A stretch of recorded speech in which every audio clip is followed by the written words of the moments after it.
Start करते हैं। तो लास्ट क्लास में फैराडेज लॉ स्टार्ट किए थे, है ना। फर्स्ट लॉ लिखे थे फैराडे का, सेकंड लॉ भी स्टेटमेंट लिख लिए थे ना। एक एग्जांपल अपन लिखेंगे सेकंड लॉ का। फर्स्ट लॉ क्या देखे थे, एक बार स्टेटमेंट रीड करना।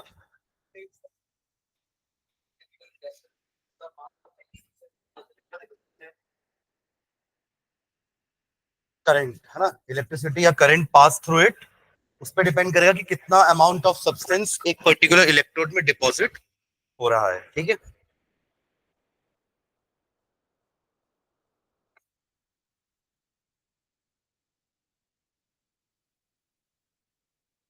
और उसके लिए अपन एक मैथमेटिकल लिखा था, W directly proportional to Q, है ना। फिर प्रोपोर्शनलिटी साइन आने के लिए अपन ने जेड कांस्टेंट मल्टीप्लाई किया था, जिसका नाम क्या था, इलेक्ट्रोकेमिकल। ठीक है, और जेड को डिफाइन भी किए थे by keeping Q is equals to 1 coulomb, है ना। क्यू की जगह आईटी रिप्लेस करके 1 ampere is pass for 1 second, ये भी क्यू को दिए थे। तो उससे क्या आया था, डब्ल्यू बराबर जेड, है ना। डब्ल्यू अपन क्या बोले थे कि electrochemical equivalent of a substance is defined as the mass of substance deposited when 1 coulomb of charge is given to it, या 1 ampere of current is passed for 1 second। ये हमारे Z का डेफिनेशन था। ठीक है, ओके। देन सेकेंड लॉ हमने देखा था कि अगर दो अलग अलग सेल्स को आपने सीरीज में लगाया, सीरीज में करंट सेम जाएगा दोनों में, तो उस केस में कितना सब्सटेंस डिपॉजिट हो रहा है, वेट, वो किस पे डिपेंड करेगा, उनके इक्विवेलेंट वेट पर। और इक्विवेलेंट वेट किस पे डिपेंड करता है, उनके एटॉमिक मास पर, और उन्होंने कितने इलेक्ट्रॉन लॉस या गेन किए हैं टू बिकम न्यूट्रल। न्यूट्रल ही तो बनना चाह रहे हैं ना, ये रेस किसके लिए लग रही है, न्यूट्रल बनने के लिए, डिस्चार्ज होने के लिए। ठीक है, तो जरा इसके लिए एग्जांपल लिखते हैं, नीचे लिखना। फॉर एग्जांपल लास्ट यही एंड किया था, directly proportional to their equivalent weight. और फिर मैंने आप लोग को इक्विवेलेंट वेट का मीनिंग बताया था कि it is found by dividing the atomic mass by the number of electrons lost और गेन। या तो लॉस करेगा तो गेन करेगा ना। अगर नेगेटिव आयन होगा तो लॉस करेगा, क्योंकि गेन करके तो नेगेटिव बना था ना, तो लॉस करेगा। और अगर पॉजिटिव आयन होगा तो गेन करके न्यूट्रल बनने वाला है। ठीक है, ओके। तो for example, for AgNO3 solution silver nitrate, for AgNO3 solution and CuSO4 solution, copper sulphate, silver nitrate, ये दोनों क्या है, हमारे इलेक्ट्रोलाइट्स। एक सेल में AgNO3 को भरेंगे, दूसरे में कॉपर सल्फेट को। ठीक है, connected in series for AgNO3 solution and CuSO4 solution, connected in series, comma, if the same quantity of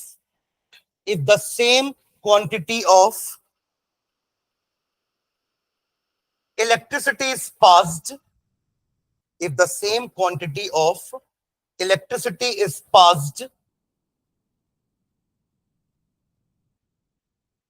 equation लिखेंगे, weight of Ag deposited, AgNO3 वाले में Ag पॉजिटिव जाएगा ना कैथोड के पास, और कितने इलेक्ट्रॉन गेन करेगा,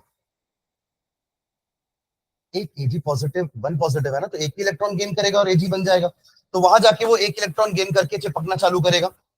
same happens with copper, copper भी जाएगा अपने वाले कैथोड के पास, पर वहां वो 2 इलेक्ट्रॉन गेन करके Cu बनना या Cu डिपॉजिट होना चालू हो जाएगा, राइट। तो weight of Ag deposited, deposition नहीं, डिपॉजिटेड लिखना, weight of Ag deposited upon weight of copper deposited is equals to equivalent weight of Ag divided by equivalent weight of copper, Cu. Equivalent weight of Ag upon equivalent weight of copper. ठीक है, तो ऐसे अपन law को mathematically define करेंगे। ठीक है, अपन लिखा था ना कि the weight is directly proportional to equivalent weight, तो ऐसा आपने दोनों के लिए लिखा, दोनों का कांस्टेंट कैंसिल हो गया और दोनों को डिवाइड करेंगे तो ये आएगा। समझे क्या, मतलब अगर आपको एक इलेक्ट्रोड का वेट पता है, एक मटेरियल का वेट पता है कि ये कॉपर इतना ग्राम डिपॉजिट हुआ, तो आप सिल्वर का वेट भी निकाल लोगे। दोनों में करंट सेम जा रहा है, दोनों का इक्विवेलेंट वेट हम कैलकुलेट कर सकते हैं। एजी के लिए number of electron gained is 1, copper के लिए number of electron gained is 2। Clear है? और दोनों के एटॉमिक मासेस वो तो कांस्टेंट ही है। ठीक है, चलिए नोट करके एक पॉइंट लिखेगा, note note the charge carried by 1 mole of electron, the charge carried by 1 mole of electron, कैसे निकालोगे? Charge carried by 1 mole of electron, ये लाइन समझ में आई जो लिखे हैं? अगर आपके पास 1 मोल इलेक्ट्रॉन है तो टोटल चार्ज कितना है उसका, ये पूछ रहे हैं।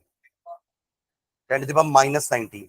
हाँ हाँ, मतलब एक इलेक्ट्रॉन के चार्ज को आप मल्टीप्लाई कर दो एवोगाड्रोस नंबर से। 1 मोल में इतने होते हैं ना, तो अगर आपको एक इलेक्ट्रॉन का चार्ज पता है विच इज नथिंग बट कितना 1.6 इंटू 10⁻⁻19 कूलम, इसमें आप बस उस नंबर को मल्टीप्लाई कर दो जितने नंबर का आपको चार्ज निकालना है।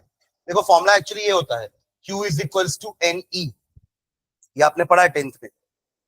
Total charge is equals to N यानी number of electrons into E is the charge of 1 electron. अगर आपके पास 10 इलेक्ट्रॉन है तो आपके पास टोटल चार्ज कितना है? 10 इंटू 1.6 इंटू 10⁻⁻19। अगर आपके पास 20 इलेक्ट्रॉन है तो 20 इंटू, इसी को बोलते हैं charge is quantized. Charge is quantized, या तो एक इलेक्ट्रॉन होगा या तो दो होगा, या 2.5 इलेक्ट्रॉन नहीं होते, इलेक्ट्रॉन आधा नहीं हो सकता। ठीक है, तो ये सारे होल नंबर्स होंगे n। ठीक है, तो अब यहाँ पे n का वैल्यू क्या हो गया? What is n here? Avogadro's number 6.022 into 10⁻23। इसको मल्टीप्लाई करेंगे तो जो आंसर आएगा ना वो होगा 1 मोल इलेक्ट्रॉन का चार्ज। अपन वही निकालना चाह रहे हैं, तो क्या लिखें? Charge carried by 1 mole of electron can be calculated by multiplying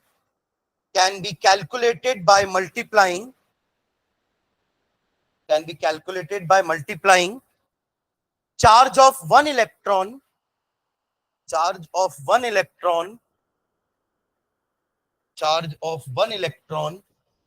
with Avogadro's number। करो तो मल्टीप्लाई करके बता दो कितना आ रहा है।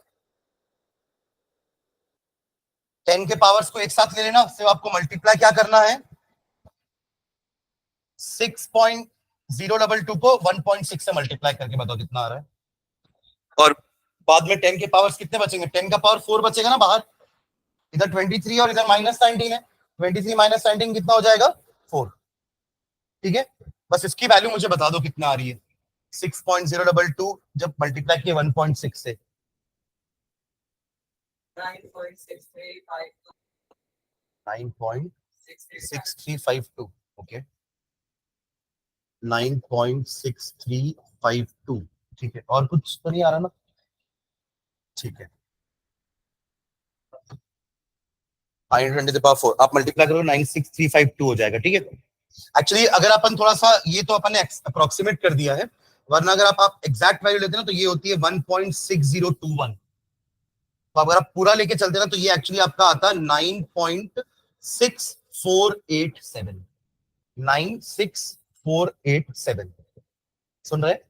जिसको अपन 10⁴ से मल्टीप्लाई करेंगे तो 96487 हो जाएगा। 9.6 है ना, 4 जीरो है, हो जाएगा। और कैलकुलेशन पर्पस के लिए इसको राउंड ऑफ कर देते हैं 500 के नियर, तो 500 96500 यूनिट क्या होगी? चार्ज निकाल रहे हैं ना भाई, इतना कूलम चार्ज है 1 मोल इलेक्ट्रॉन का। और क्योंकि ये सब चीज का कैलकुलेशन फैराडे ने किया था तो इसको बोलते हैं 1 फैराडे। 1 फैराडे मतलब 96,500 कूलम होता। 96,487 कूलम है, बट उसको अप्रोक्सीमेट करके 96,500 कर दिए ताकि कैलकुलेशन में इजियर हो। ठीक है, तो आप लोग भी पहले 96,487 लिखो कूलम, 96,487 कूलम लिख लो इसको पहले। 96,487 कूलम, वो कैसे है समझ गए ना? बस इसको अपन ने जो अप्रोक्सीमेट ले लिया ना 1.6, उसको 1.6021 लेके सॉल्व करते ना तो ये आता 96,487। ठीक है ना? नीचे लाइन में लिखेंगे For approximation, we take 96,500 coulomb. For approximation, we take 96,500 coulomb. 96,500 coulomb. First up, this quantity of electricity is called. This quantity of electricity is called. This quantity of electricity is called 1 Faraday. This quantity of electricity is called 1 Faraday.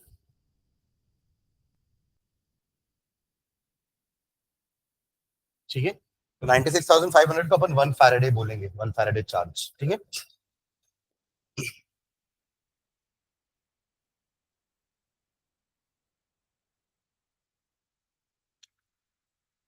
चलो एक question लिखना. देखिए question, how much charge is required, how much charge is required, how much charge is required for the following reduction, for the following reduction. How much charge is required for the following reduction? पहला question है इसमें, 1 mole of Al3 positive to Al. Second है 1 mole of Cu2 positive to Cu. And third, 1 mole of MnO4 1 negative to Mn2 positive. इस ion का नाम बताना मुझे क्या होता है.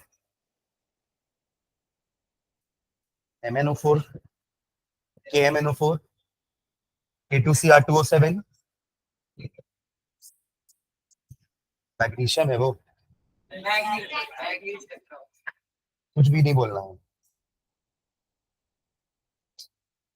अरे KMnO4 का नाम बता दो मुझे, या K2Cr2O7 का नाम बता दो. ये दोनों मोस्ट पॉपुलर ऑक्सीडाइजिंग एजेंट्स थे. K2Cr2O7 था पोटेशियम डाइक्रोमेट और ये था पोटेशियम परमैंगनेट. पोटेशियम परमैंगनेट, तो ये परमैंगनेट आयन है, समझ रहे हैं, परमैंगनेट आयन. ठीक है, चलो क्वेश्चन समझ में आएगा. क्या करना है, आपके पास 1 मोल एल्यूमिनियम आयन है, 1 मोल, सबको डिपॉजिट करवाना है, उसके लिए कितना चार्ज देना पड़ेगा. क्वेश्चन समझ में आया. आप एल्यूमिनियम का पहले इक्वेशन लिखो कि Al3 पॉजिटिव कितने इलेक्ट्रॉन चाहिए Al बनने के लिए, 3. जितने चार्ज है ना पॉजिटिव चार्ज, उतने इलेक्ट्रॉन चाहिए. आप ऐसा समझो ना, +3 को 0 लाने में क्या करना पड़ेगा, -3. तो -3 कहां से आएगा, हर एक इलेक्ट्रॉन से -1 आएगा, तो 3 इलेक्ट्रॉन चाहिए -3 के लिए, तो +3 इलेक्ट्रॉन्स. करेक्ट है, तो आपको मिल जाएगा एल्यूमिनियम. ये समझ में आया कि नहीं, ये बेसिक है हमारा, ये एल्यूमिनियम आयन के लिए बेसिक है. सुन रहे, आपके पास एक एल्यूमिनियम आयन थोड़ी ना है, कितने हैं. गजब करते हो यार, मतलब कुछ भी सुना तो करो, क्या पूछ रहा हूं. आपके पास एक एल्यूमिनियम आयन नहीं, आपके पास 1 मोल एल्यूमिनियम आयन है. क्या बोलते हो 3, क्या 3 बोले, क्या सोच के 3 बोले, ये 3, वो 3 इलेक्ट्रॉन है, कुछ भी बोलना है. सोचो तो क्या देख के क्या बोल रहे हो. एक एल्यूमिनियम आयन को 3 इलेक्ट्रॉन जब मिलेगा ना, तब वो एल्यूमिनियम एटम बनता है. तो आपके पास 1 मोल एल्यूमिनियम आयन है, तो क्या कितने इलेक्ट्रॉन लगेंगे. इस पूरे इक्वेशन को मोल से मल्टीप्लाई कर दूं. 1 mole of aluminium ion will require 1 mole into 3, यानी कि 3 मोल हो जाएंगे. 3 into 1, अरे हाँ ना, हर एक एल्यूमिनियम को 3 इलेक्ट्रॉन चाहिए, तो 1 मोल को 3 मोल नहीं चाहिए होंगे. और मैं आएगी ये बात, तब जाकर के आपको 1 मोल एल्यूमिनियम मिलेगा. यही तो है हमारा आंसर. 1 मोल इलेक्ट्रॉन मतलब कितना कूलम हुआ,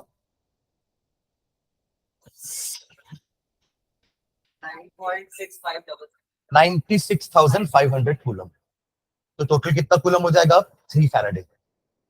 3, बार बार वो 96,500 ना बोलना पड़े, इसलिए फैराडे ने बोल दिया, फैराडे बोलो, है ना. आया ना, फैराडे बोल सकते, फैराडे तो अच्छा आदमी था ना, तो फैराडे का नाम बोल सकते हैं। जो आदमी बुरा होता है उसका नाम नहीं लेते हैं, वरना उसकी शक्ति बढ़ती है। देखो ना हैरी पॉटर में, उसका नाम नहीं लेते हैं, समझे? पर फैराडे का नाम ले सकते हैं। तो कितना फैराडे चार्ज लगेगा? 3 फैराडे चार्ज। देखिए एक मोल चार्ज का मतलब, एक मोल इलेक्ट्रॉन का मतलब 1 फैराडे है। तो 3 मोल इलेक्ट्रॉन लगेंगे ना, तो कितना हो जाएगा चार्ज? 3 फैराडे। ये आपको मल्टीप्लाई करना है, तो 3 × 96,500 मल्टीप्लाई करके इतना कूलम लिख भी सकते हैं, या इसको 3 फैराडे चार्ज भी बोल सकते हो, बट ज्यादा अच्छा है कि कूलम में लिख दो आंसर। कितना हो जाएगा? 3 से तो मल्टीप्लाई करना है, कौन सा बड़ा कैलकुलेशन है? 3 0 0, 3 0 0, 3 5 15 का 5 कैरी 1, 18 + 1 19 का 9 कैरी 1, 27 + 1 20, 289500 कूलम्स। समझ गया? इतना चार्ज दोगे ना, तब जाके आप एक मोल एल्यूमिनियम डिपॉजिट कर पाओगे। एक मोल एल्यूमिनियम का मास कितना होगा, जल्दी बताओ? एक मोल एल्यूमिनियम का मास कितना होगा?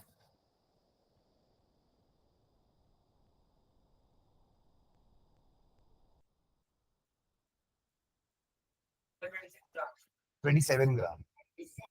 क्योंकि एल्यूमिनियम का एटॉमिक मास कितना होता है? 27, और वही उसका मोलर मास हो जाएगा। ये तो यार 9th का टॉपिक है, 11th में फिर से पढ़े थे मोल कंसेप्ट, कि एक मोल, किसी के भी एक मोल का मास उसके एटॉमिक मास के बराबर ही होता है। बस एएमयू हटाओ, ग्राम चिपकाओ। सुने क्या? एक मोल सोडियम का मास कितना होगा? 23 ग्राम। एक एटम सोडियम बोला तो 23 एएमयू बोलना, वो एटॉमिक मास हुआ। बट मोलर मास क्या होता है? उसी एटॉमिक मास में एएमयू को हटा के ग्राम चिपका देते हैं, तो वो मोलर मास बन जाता है। अब याद रहेगा। और ये तो मैं एटम की बात कर रहा हूं, अगर ये मॉलिक्यूल होता तो हम मॉलिक्यूलर मास निकाल के एएमयू हटाते और ग्राम चिपका देते। बट दोनों में बहुत डिफरेंस है ना। 23 या 27 एएमयू का मतलब एल्यूमिनियम का एकमात्र एटम, बट 27 ग्राम का मतलब एल्यूमिनियम के एवोगाड्रोस नंबर ऑफ एटम्स। तो अब देख रहे हो, ग्राम और एएमयू हटा तो कितना फर्क पड़ गया। Getting what I am saying? 27 ग्राम मतलब एल्यूमिनियम के 1 मोल ऑफ एटम, यानी एवोगाड्रोस नंबर ऑफ एटम। और 27 एएमयू मतलब ओनली 1 एटम, सिर्फ एकमात्र एटम। समझ गए ना? तो इसी में क्वेश्चन एक और ऐड कर देता कि कितना मास डिपॉजिट होगा, तो आंसर हो जाएगा 27 ग्राम। कि एल्यूमिनियम का एटॉमिक मास 27 एएमयू होता है, एएमयू हटाए, ग्राम चिपका। ठीक है? अब सेकंड तो हो जाना चाहिए। आंसर बताओ जल्दी। 2 फैराडे, खत्म। इसको 3 इलेक्ट्रॉन लगे ना, एक एटम को, एक आयन को एटम बनने में 3 इलेक्ट्रॉन लगे, तो एक मोल के लिए आपने मोल से मल्टीप्लाई कर दिया, तो 3 मोल इलेक्ट्रॉन लगे, यानी कि 3 फैराडे। अब यहाँ पे एक आयन को एटम बनने में 2 इलेक्ट्रॉन लग रहे हैं, तो एक मोल आयन के लिए 2 मोल इलेक्ट्रॉन लगेंगे। 2 मोल इलेक्ट्रॉन मतलब 2 फैराडे। तो इसका आंसर कितना हो जाएगा? 2 × 96,500 कूलम। क्लियर है? अगला वाला बताओ। हाँ निकालना पड़ेगा, चलो इतना तो समझ में आया कि निकालना पड़ेगा। कोई -1 से ही ना चालू कर दे, मेरे को ये डर था। आपको Mn का चार्ज निकालना पड़ेगा ना। अपन क्लास 11th में रेडॉक्स रिएक्शन पढ़ते थे ना, देयर वी सॉ कि ऑक्सीडेशन नंबर कैसे निकालते हैं। Mn का ऑक्सीडेशन नंबर कितना होगा यहाँ पे, तो बताएगा मुझे? What is the oxidation number of Mn here? यहाँ तो दिख रहा है +2 है, कैसे निकालते थे? क्या है मतलब, बताओ वैल्यू बताओ ना। हाँ, MnO4 -1 है। Mn को मैंने x ले लिया क्योंकि इसका इसी का तो निकालना है। अब क्या करूं आगे बताओ? इसकी वैलेंसी क्या लिखूं? यहाँ क्या लिखूं बोलते जाओ। -2 × 4 आगे इज इक्वल्स टू -1। इससे क्या हुआ? इससे तो -8 को -1 में बराबर कर दिया आपने। हाँ तो आप तुम बोल ही नहीं ना x प्लस करोगे। हाँ, यही बोलना चाह रहे हो? कुछ और कुछ चेंज करना चाह रहे हैं इसमें कि सब सही है? हाँ, तो बोल कर दो जो ये बोल रही है, हम भी इसके साथ है। हाँ, क्या कौन सा प्लस? तो एक ही मतलब है ना, प्लस माइनस माइनस, है ना? प्लस माइनस तो माइनस ही हो जाएगा ना, तो x minus eight is equal to -1, x बराबर -1 प्लस 8, x बराबर +7। सही है ना। तो ये है मैंगनीज का ऑक्सीडेशन स्टेट यहाँ पे। अब +7 से +2 जाने के लिए क्या करना पड़ेगा उसको? +7 से +2 कैसे लेके आओगे? क्या करोगे तो +7 से +2 पहुंच जाओगे? +5 -5, 7 -5 इज 2, यानी कि 5 इलेक्ट्रॉन ऐड कराना पड़ेगा। तो अब इक्वेशन लिखिए इसका, MnO4 1 negative plus 5 electron is equals to Mn2 positive. ये किसको समझ में नहीं आया अभी तुरंत बताओ। हाँ देखो, ये वाला समझ में आया कैसे निकाले ऑक्सीडेशन नंबर? ऑक्सीजन का -2 होता है, ऐसे 4 ऑक्सीजन है, इसलिए -2 × 4 हो गया। इसका नहीं पता था तो x ले लिए, समझ रहे क्या? अगर ये Mn2 होता ना तो मैं 2x लेता, सुन रहे? पर वो Mn1 ही है तो अपन x ले लिए इसका, प्लस -2 × 4 -8, -8 उधर गया तो +8 +8 -1 +7। ये आ गया Mn का ऑक्सीडेशन नंबर। यहां पे कन्वर्ट किस पे करना है? +2 पे। तो +7 से +2 जाने के लिए आपको -5 करना पड़ेगा। -5 मतलब 5 इलेक्ट्रॉन ऐड करने पड़ेंगे, तो वो ऐड कर दिए, तो +7 -5 मिलके +2 हो गया। क्लियर है? ठीक है। अब मतलब एक मैंगनीज आयन, एक परमैंगनेट आयन से एक मैंगनीज आयन बनाने के लिए 5 इलेक्ट्रॉन खर्च हुए हैं, तो 1 मोल है तो 5 मोल हो जाएगा, तो ये 5 फैराडे हो जाएगा। फाइनल आंसर क्या आएगा? 5 फैराडे। 5 फैराडे। क्लियर है? हाँ क्या भाई विशेष? हाँ क्लियर है तीनों question?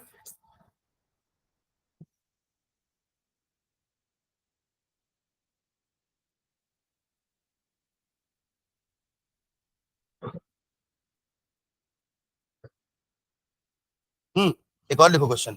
How many coulombs are required, how many coulombs are required, how many coulombs are required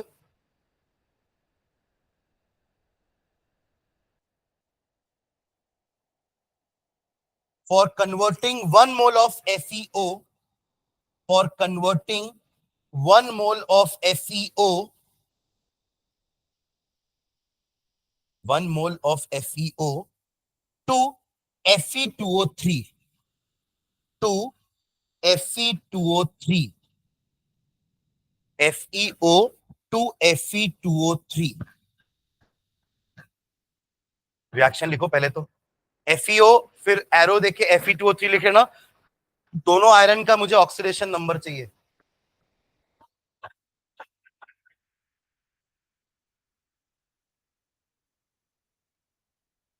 left वाले आयरन का ऑक्सीडेशन नंबर क्या है? +2। FeO है ना, FeO में O का -2 होता है ऑक्साइड, तो इसको x ले लो, x -2 इज इक्वल टू 0। अच्छा यहाँ -1 क्यों लिए थे? क्योंकि इसका ओवरऑल चार्ज -1 था ना। अब यहाँ पे ये तो एक कंपाउंड है तो इसका ओवरऑल चार्ज 0 है, तो x की वैल्यू क्या हो जाएगी? +2। दूसरा वाला क्या है? Fe2O3, तो इसको ले लो x, इसका होता है -2, तो 2x -6 इज इक्वल टू 0, तो x इज इक्वल टू 6/2। कितना हुआ? तो +2 से +3 कैसे जाएगा? हाँ जी,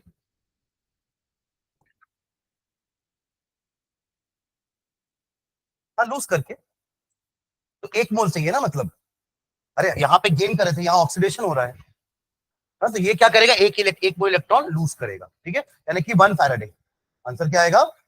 1 फैराडे। लिख ना 1 इलेक्ट्रॉन, यानी कि आप ये समझो कि Fe2 पॉजिटिव से Fe3 पॉजिटिव जाने के लिए 1 इलेक्ट्रॉन लूज करना पड़ेगा। तो सब में मोल मल्टीप्लाई कर दो, 1 मोल है ना आपके पास FeO, बनाना भी 1 मोल Fe3 वाला है, तो 1 मोल इलेक्ट्रॉन लगेगा। तो आंसर हो जाएगा लास्ट लाइन में, quantity of electricity is equals to 1 faraday, यानी कि 96,500 कूलम। क्लियर है? कहां फंस गया? हाँ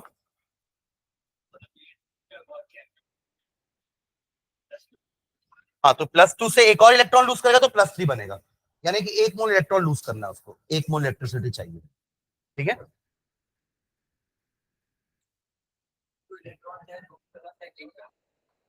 हम्म, दोनों प्रोसेस साइमल्टेनियसली हो रहे हैं ना, ये तो सिर्फ ऑक्सीडेशन दिखाया हमने, इसमें रिडक्शन भी हो रहा होगा।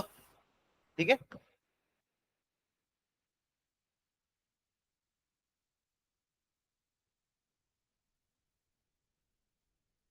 चलो एक क्वेश्चन और लिखना। A solution of copper sulphate, a solution of, answer लिख लेना ना इसका, 1 फैराडे ना। Solution of copper sulphate CuSO4 is electrolysed for 10 minutes, 10 minute तक इलेक्ट्रिसिटी देते रहे। A solution of CuSO4 is electrolyzed for 10 minutes with a current of 1.5 ampere. ये दो डेटा काफी है ना चार्ज निकालने के लिए। Q is equals to it, IT, I भी दिया है, T भी दिया है। बस ये याद रखना भाई कि सीधा मल्टीप्लाई मत कर देना जोश जोश में, वो मिनट को सेकेंड में कन्वर्ट करना पड़ेगा ना, क्योंकि वो जो कूलम होता है, कूलम का मतलब क्या होता है, मतलब सॉरी एम्पियर का मतलब क्या होता है, कूलम पर सेकेंड, ना कि कूलम पर मिनट। सुन रहे हैं क्या? जनरली ये गलती होगी, चार्ज निकालने के लिए आप तुरंत करंट को टाइम से मल्टीप्लाई कर दोगे, सोचोगे भी नहीं कि उसका यूनिट चेंज करना पड़ेगा। मिनट इज नॉट द ऐसा unit of time, seconds is the ऐसा यूनिट ऑफ टाइम। समझ रहे हैं क्या? तो टाइम टी को जो आपका 60 कितना 10 मिनट्स दिया हुआ है, उसको सेकेंड्स में कन्वर्ट करके मल्टीप्लाई करना 1.5 से, तब आपको कूलम निकल जाएगा, क्यू निकल जाएगा। ठीक है, चलो आगे बढ़ते हैं। Full stop. What is the mass of copper deposited, what is the mass of copper deposited, what is the mass of copper deposited at the cathode, cathode की एनोड, कैथोड ही होगा ना, नेगेटिव इलेक्ट्रोड पॉजिटिव आयन वही जाएगा। तो what is the mass of copper deposited at the cathode, bracket में एक data given है क्वेश्चन में, molar mass of copper is equals to 63.5 gram per mole. Molar mass of copper is equals to 63.5 gram per mole. ठीक है, चलो पहले given data से charge निकाल लो, कितना चार्ज आपने सप्लाई किया है, फिर हम क्वेश्चन आगे बढ़ाते हैं।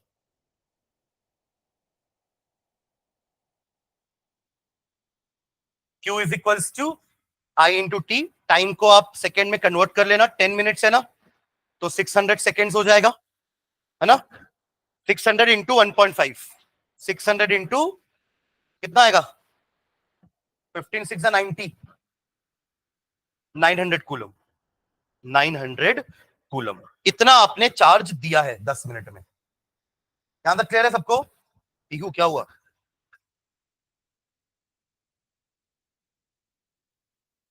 नहीं नहीं, अभी निकालो ना, आपको क्यू निकालना है, चार्ज आया सबका 900 कूलम। बाबा 5 थोड़ी ना है, 1.5, 1.5 बोला ना मैंने, करंट, करंट 1.5 एम्पियर है, करंट इज सब 5 लिखे हो क्या? ऐसे किसे हुआ? पीछे वालों को 1 सुनाई दिया, आगे वालों को 1 सुनाई नहीं दिया।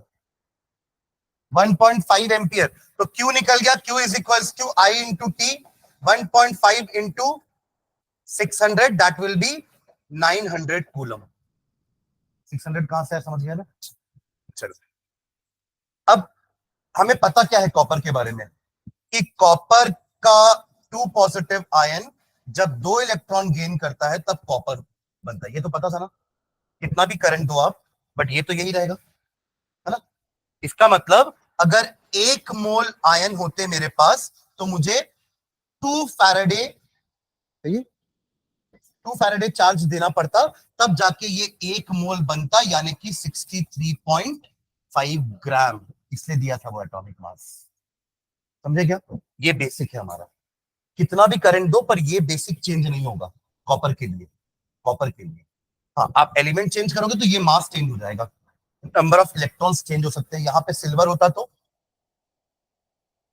हाँ, तब ये 1 फैराडे हो जाता, और मास सिल्वर का जो एटॉमिक मास होता है 108, तो 108 ग्राम हो जाता। समझ लो मैं क्या कर रहा हूँ। तो ये कॉपर की जगह कुछ भी आए क्वेश्चन तो ऐसे ही सॉल्व करना है, ठीक है। अब यहाँ पे अपन यूनिटरी मेथड यूज करेंगे। आपसे क्वेश्चन में क्या पूछा है कि 900 कूलम देने के बाद कितना कॉपर डिपॉजिट हुआ, ये बताओ। ये पूछा है ना क्वेश्चन में। तो आपको क्या दिख रहा है सामने कि इतना कूलम देने पर इतना ग्राम डिपॉजिट होता है, तो 900 में कितना होगा। लगाएंगे यूनिटरी मेथड्स, इसको मल्टीप्लाई करेंगे, कितना आएगा 96,500 into 2,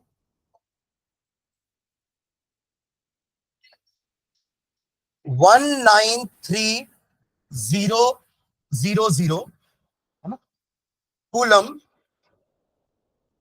of charge deposits 63.5 gram of copper. हाँ या ना, कहीं लिखा है लाइन। अरे ऊपर जो अपन ने लिखा उसी को मैंने सेंटेंस में लिख दिया। तो एक कूलम कितना करेगा, 63.5 divided by 193,000 gram of copper. और आपके पास कितना है, 900 कूलम है। देयरफॉर 900 कूलम के लिए इसी नंबर को 900 से मल्टीप्लाई कर देना। समझ में आ रहा है क्या। ये 2 0 कैंसिल, अब बस सॉल्व कर लो उसको, ये हमारा आंसर हो जाएगा। समझे क्या बेसिक से।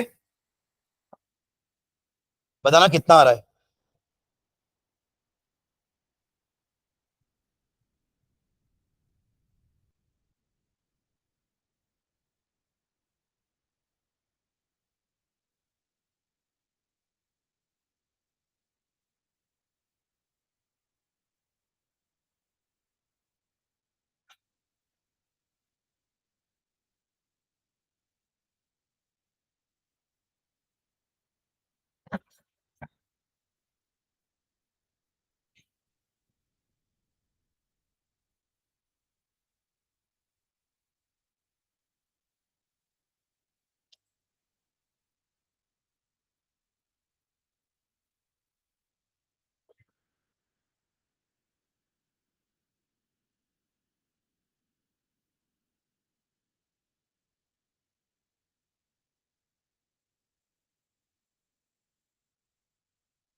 आया क्या।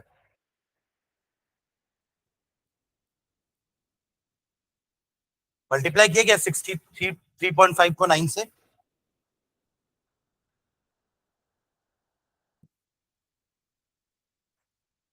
फाइनल आंसर बता रहे हो,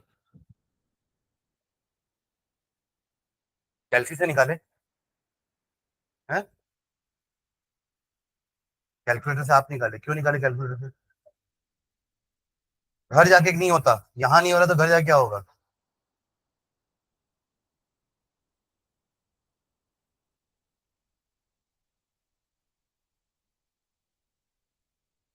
कैलकुलेशन करने की हैबिट डालना है हमें, ठीक है, स्पेशली बायो वालों को।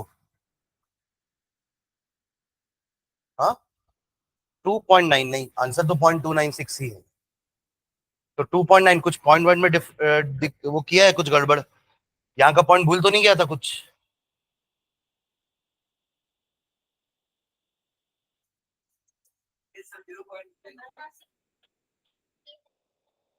296 आएगा आंसर वैसे। 0.296 ग्राम डिपॉजिट होगा कॉपर कैथोड में।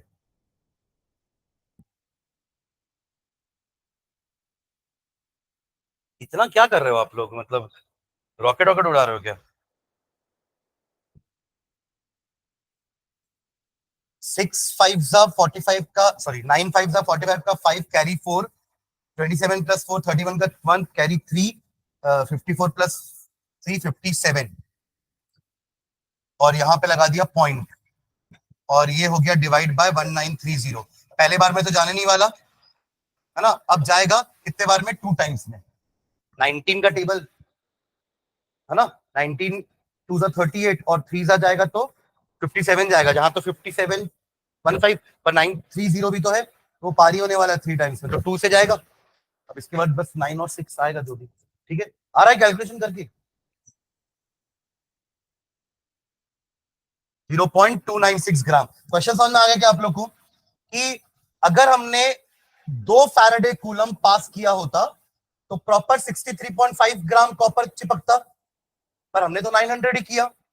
तो पहले 1 कूलम के में कितना चिपकेगा ये निकाले, और 900 के लिए उसी 1 कूलम में 900 को मल्टीप्लाई कर दिए। इसको यूनिटरी मेथड बोलते हैं ना, कि आप पहले एक चीज का रेट निकाले और फिर उसको कितने से ही मल्टीप्लाई कर दो। आपको ये यहाँ पे 900 की जगह 1500 कूलम होता तो वहां 1500 मल्टीप्लाई कर देते। जब 1 कूलम का पता है तो कितने का भी निकाल लोगे ना। ठीक है, चलो एक क्वेश्चन और।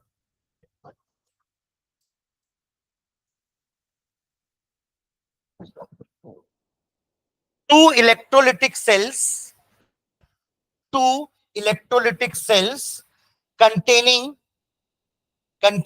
silver nitrate, two electrolytic cell containing silver nitrate solution and copper sulfate solution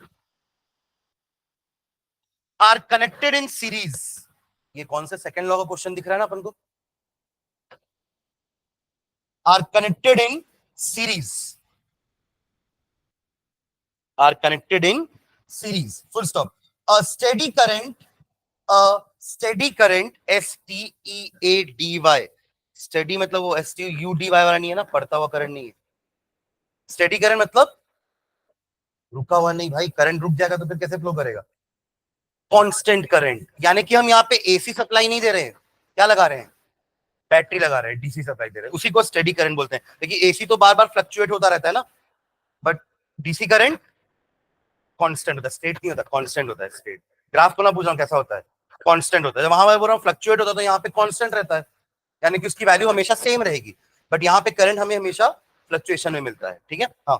तो a steady current of 2.5 milli 2.5 ampere, a steady current of 2.5 ampere was passed through them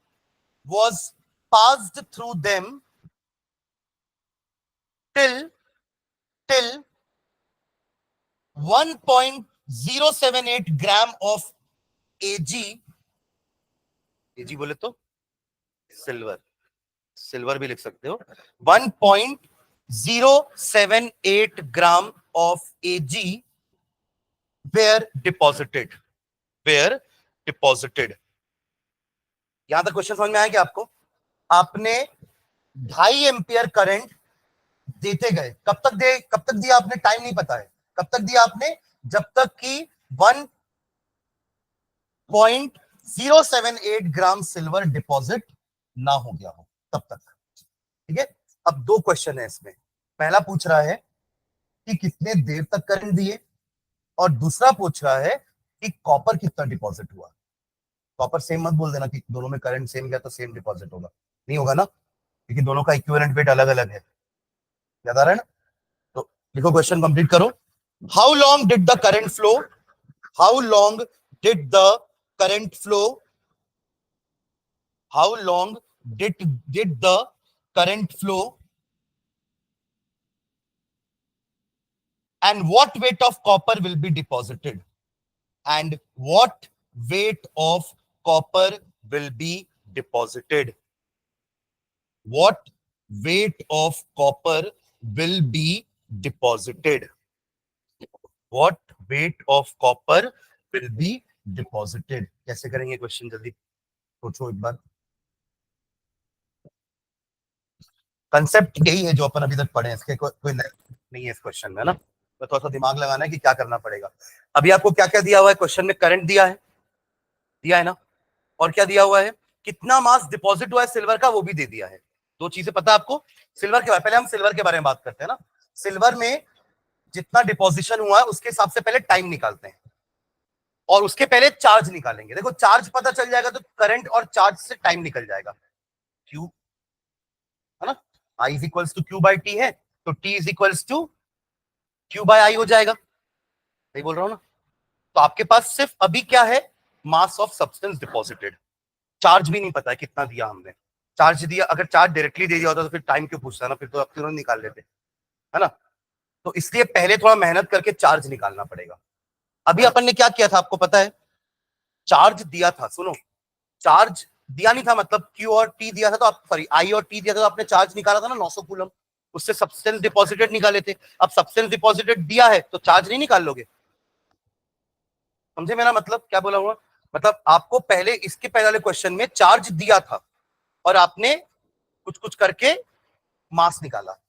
अब मास दिया है तो अब कुछ कुछ करके चार्ज निकालो। एक बार चार्ज पता चल जाएगा, करंट पता है तो टाइम निकल जाएगा, और चार्ज पता चल जाएगा तो फिर कुछ कुछ करके कॉपर का डिपोजिशन निकाल लेना है। अब ये कुछ कुछ क्या करना है ये सोचो क्या करना है।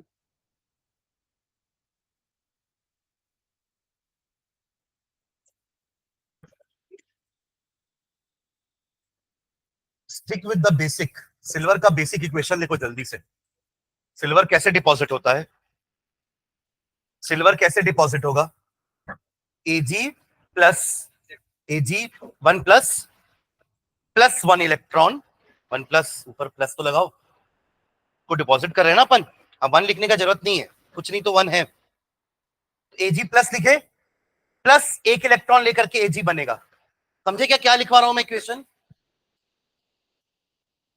एजी plus one electron gives you AG, यही तो हमारा बेसिक है ना। इसका चलो मास भी दिया ना, क्वेश्चन में ब्रैकेट में लिखना molar atomic mass of silver is 107.8, 107.8।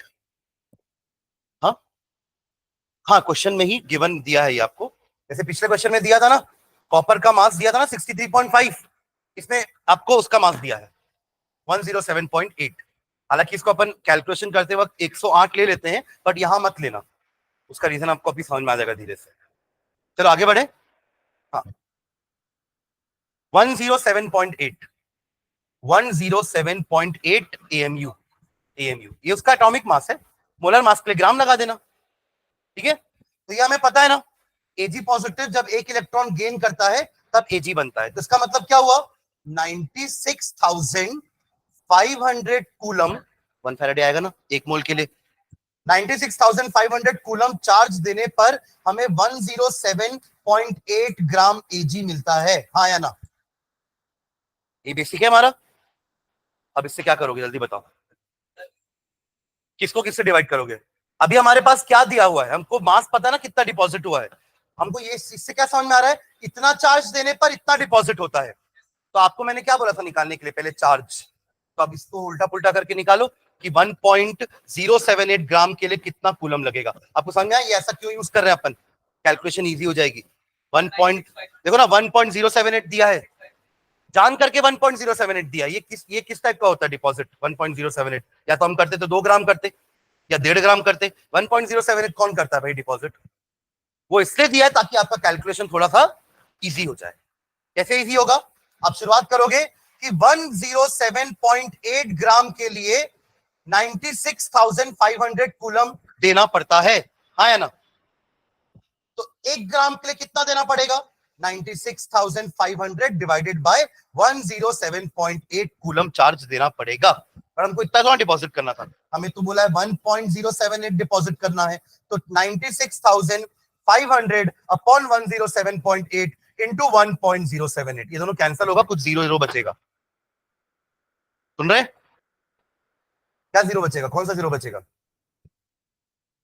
इसको आप 100 से मल्टीप्लाई कर दो ना नीचे, तो 1.078 हो जाएगा। ये ध्यान देना, 96,500 अपॉन 1.078 इंटू 100 लिख दूंगा तो गलती है क्या? हाँ, कुछ नीचे चेंज हुआ क्या? अरे हाँ है ना, इसको मल्टीप्लाई करोगे यही तो आएगा ना। बट इससे क्या हुआ, ये दोनों कट गया और ये 2 जीरो भी कट गया। कितना इजी होगा कैलकुलेशन। इतना कूलम चार्ज आपने दिया है, अब तो टाइम निकल जाएगा। 300 मिनट में कन्वर्ट कर इसको।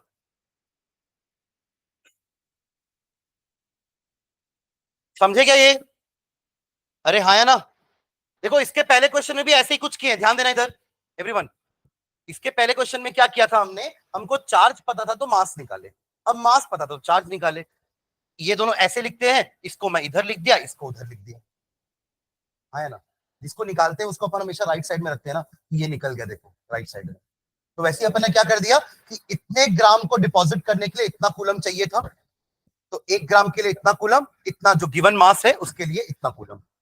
अब आपको चार्ज पता चल गया, करंट आपको दिया हुआ है 2.5 एम्पियर, निकाल लो टाइम।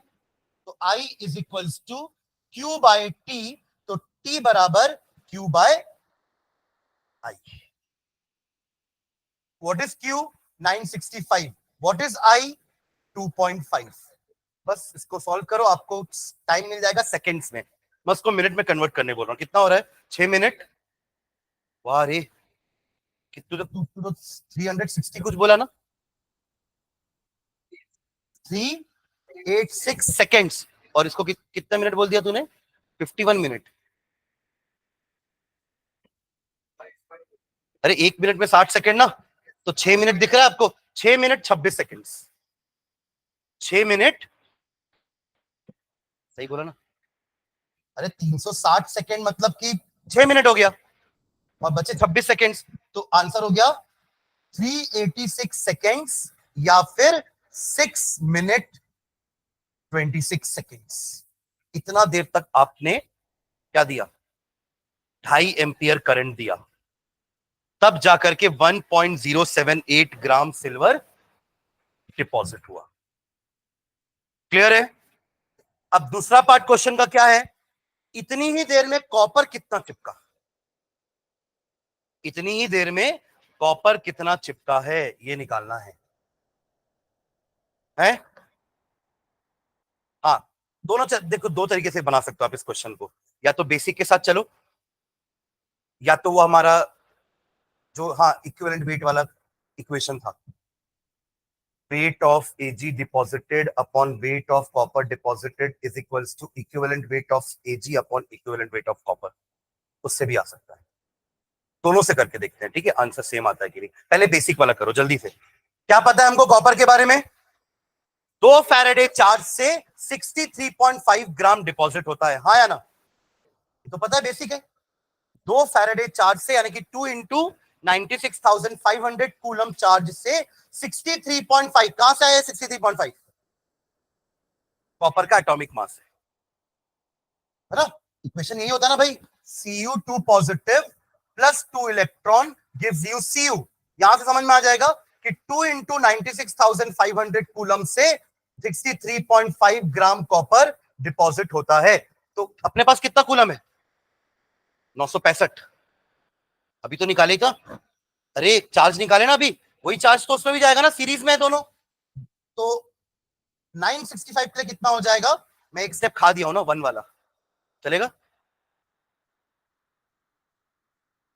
अरे 1 के लिए मैं पहले इसको डिवाइड करता था, फिर 965 करता था ना, वो स्टेप मैंने कट कर दिया, ठीक है। तो 965 कूलम कितना डिपॉजिट करेगा?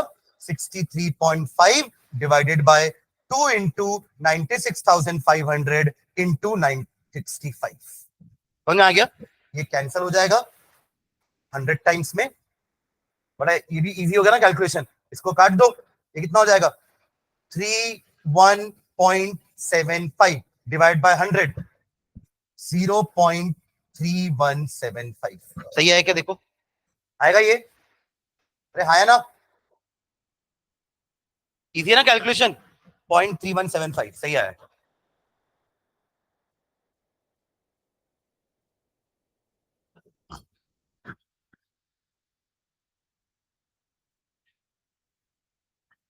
ठीक है, हाँ चलो इसको वाले मेथड से करें क्या?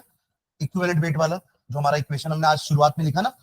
चलो, और एक और तरीका, वेट ऑफ Ag deposited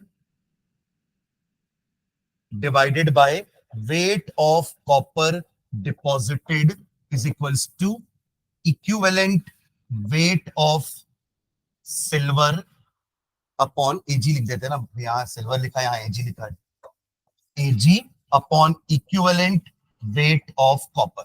ठीक है, वेट ऑफ Ag डिपॉजिट कितना है? 1.078 अपॉन इसको x ले लेते हैं, चलो, is equals to equivalent weight of copper. Ag कितना हो जाएगा? 107.8 उसका एटॉमिक मास है, और कितने इलेक्ट्रॉन गेन कर रहा है Ag? एक। अरे Ag पॉजिटिव प्लस 1 इलेक्ट्रॉन। अरे अपना डिवाइड बाय में क्या था? नंबर ऑफ इलेक्ट्रॉन्स लॉस्ट और गेन्ड बाय 1 एटम। ये हो जाएगा 107.8 ही रह जाएगा, बाय 1 वही रहेगा, अपॉन कॉपर का क्या हो जाएगा? 63.5 अपॉन 2, क्योंकि कॉपर 2 इलेक्ट्रॉन गेन कर रहा है, ये उसका इक्विवेलेंट वेट है। अब इसको सॉल्व करें, x निकालना है अपने को, इसको उधर भेजो, 1.078 इंटू 63.5 डिवाइडेड बाय 2 इंटू 107.8, हाँ है ना, ये इधर गया, ये नीचे आया, x उधर गया, क्लियर है? हाँ, ये दोनों कैंसिल होगा, है ना, नीचे 100 बचेगा, ये गया, ये भी गया, 100 बचा। और बताओ जल्दी से, ये तो वही आ गया ना, देखो 63.5 अपॉन 2 इंटू 100, दिख रहा है ये,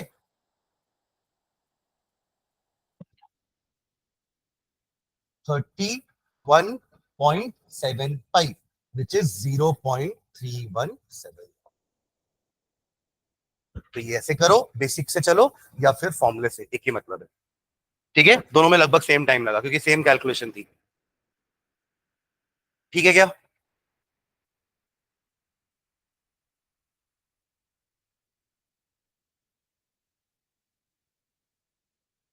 इसके जैसे कुछ क्वेश्चन एक्सरसाइज में है, वो बना के लेके आओगे नेक्स्ट क्लास में, है ना, इलेक्ट्रोकेमिस्ट्री में।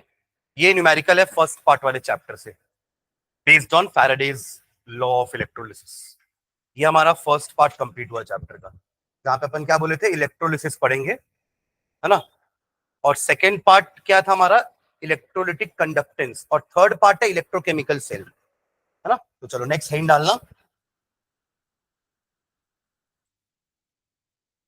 Conductance of electrolytic solutions, conductance of electrolytic solutions, conductance of electrolytic solutions, उनका भी रेजिस्टेंस है, उनका भी कंडक्टेंस है, उनकी भी रेजिस्टिविटी है ना। तो अब उसके बाद उनकी प्रॉपर्टीज पढ़ते हैं,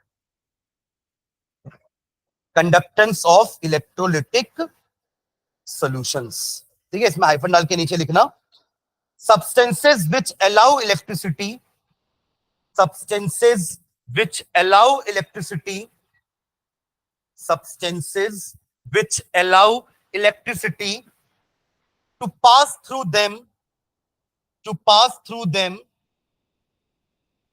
to pass through them, क्या बोलते हैं उनको, are known as conductors, pass through them are known as conductors, conductors, full stop. They are of two types, they are of two types, they are of two types. First लिखेंगे electronic conductors, electronic conductors,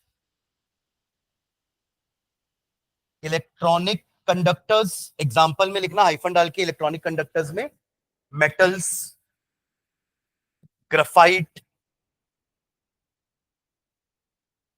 and some minerals, and some minerals.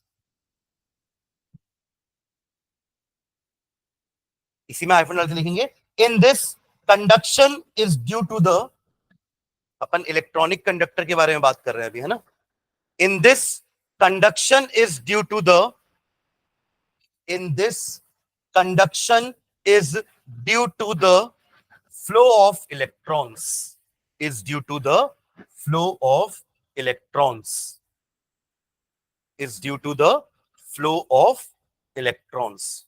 और देखो एक और difference का point है electronic conductors और electrolytic conductors में, कि इलेक्ट्रोलिटिक कंडक्टर्स खुद डिकम्पोज हो रहे हैं, जबकि हमारा कॉपर वायर डिकम्पोज होता है क्या, नहीं, उसके अंदर इलेक्ट्रॉन है, वो फ्लो होते हैं बस, उससे कॉपर डिक्रीज नहीं हो रहा है, कॉपर कम नहीं हो रहा है, या कॉपर टूट नहीं रहा है। बट इलेक्ट्रोलाइट को कंडक्शन करने के लिए उनको डिकम्पोज होना पड़ता है, ठीक है ना। अपन NaCl अंदर जाने के बाद Na पॉजिटिव और Cl नेगेटिव में ब्रेक हुआ, उन्होंने इलेक्ट्रॉन गेन और लॉस किए, तब जाके करंट बन पाया, राइट, करंट पास हो पाया उनसे, अदरवाइज नहीं हो पाता। बट इनको इस तरह की जरूरत नहीं होती कि कॉपर को टूटना पड़ रहा, नहीं, कॉपर के अंदर फ्री इलेक्ट्रॉन्स हैं, आप बस पोटेंशियल डिफरेंस अप्लाई कर दो, पॉजिटिव नेगेटिव, वो फ्लो होना चालू कर देंगे, उसके लिए कॉपर को कुछ करने की जरूरत नहीं है, ठीक है। ओके, चलो सेकंड टाइप का कंडक्टर लिखना, ये फर्स्ट हुआ ना इलेक्ट्रॉनिक कंडक्टर, सेकंड लिखना, सेकंड कंडक्टर इलेक्ट्रोलिटिक कंडक्टर्स, जिसको आप इलेक्ट्रोलाइट बोलते हो, इलेक्ट्रोलिटिक कंडक्टर्स, इलेक्ट्रोलिटिक कंडक्टर्स, इसमें हाइफन डाल के लिखेंगे। Example, solutions of acid, acid, base, salt, ये सब तो इलेक्ट्रोलाइट है ना।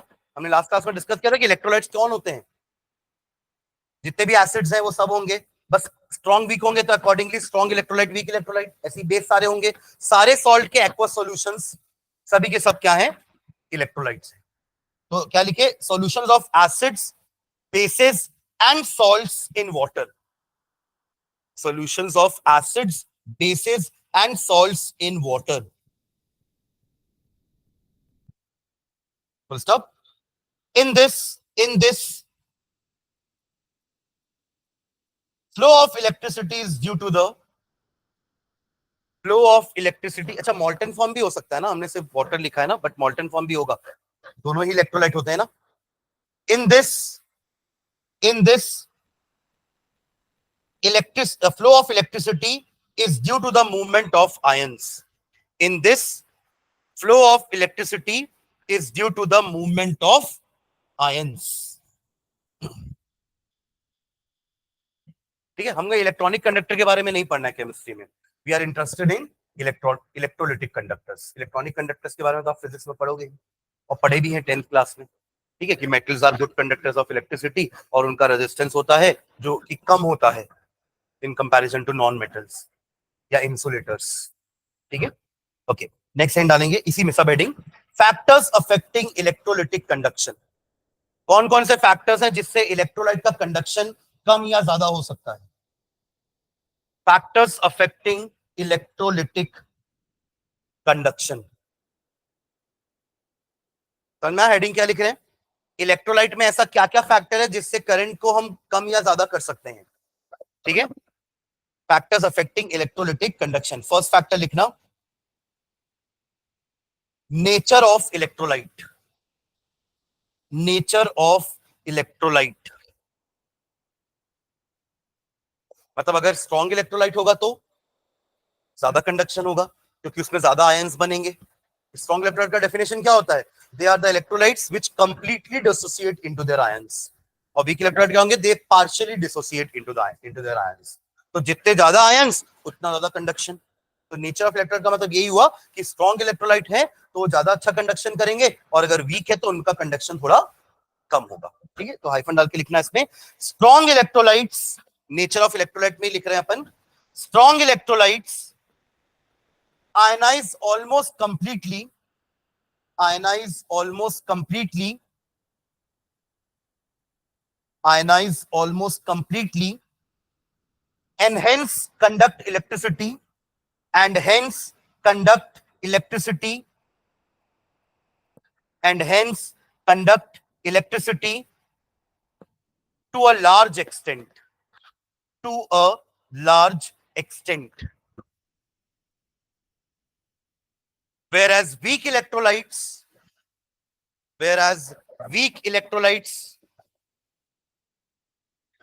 ionize to a small extent, whereas weak electrolytes ionize to a small extent,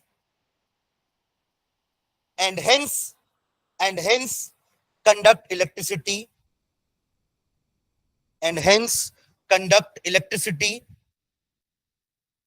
also to a small extent, and hence conduct electricity also to a small extent. Clear है ये factor. ठीक है, इसमें 3-4 फैक्टर और हैं, इसको अपन नेक्स्ट क्लास में देखते हैं। ठीक है, और इसी में कंटिन्यू करेंगे, रेजिस्टेंस, कंडक्टेंस, रेजिस्टिविटी, कंडक्टिविटी, है ना, तो उसके सारे फॉर्मूले और उससे भी न्यूमेरिकल आते हैं। ठीक है, नेक्स्ट क्लास कोई मिस नहीं करेगा, नेक्स्ट क्लास बहुत इंपॉर्टेंट है। ठीक है, चलो थैंक यू। हाँ, वीडियो डला हुआ है पूरा।